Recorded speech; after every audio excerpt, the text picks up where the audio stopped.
Do you shop for skincare on Amazon? Don't get scammed. Here's how you can avoid buying fake skincare products on Amazon. Number 1. Only shop via the brand's official storefront on Amazon. You can get the link to their storefront from the brand's website, on their social media accounts, or via the brand's email address. Alright, so in this case, I'm currently on the Corex website and I'm looking for their Amazon storefront. So I'll scroll down because I've been on this website before, all the way down to the footer area. Here we can see ship internationally, so I'll click on that to open it, and they mention something about official distributor worldwide here, so I'll click on that. I'm currently in the UK, so I'll just scroll down to Europe and Europe. So you just like pick your country here, and I'm in the UK, so as you can see here, the Amazon storefront is here as well as the TikTok, but we're interested in the Amazon one, so I'll right click and open that.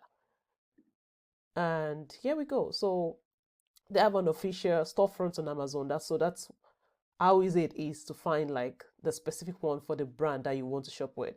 If it doesn't work that way as well, you could also search like on Amazon directly as well. So you go to in this case, let's try to look for another brand. So we'll say like Aru for that.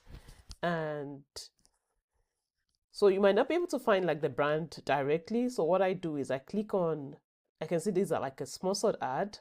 So I'll click on the name of it, of the product, and right here under the name of the product, you can see like the name of the store. So I'll just click on that.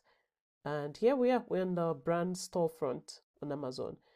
But if you're not fully sure who owns this, you could just copy the link here and email the brand to confirm that they own the page before you buy anything from them.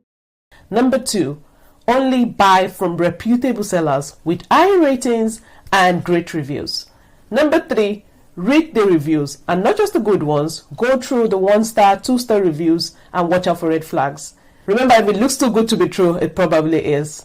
Alright, until next time, bye!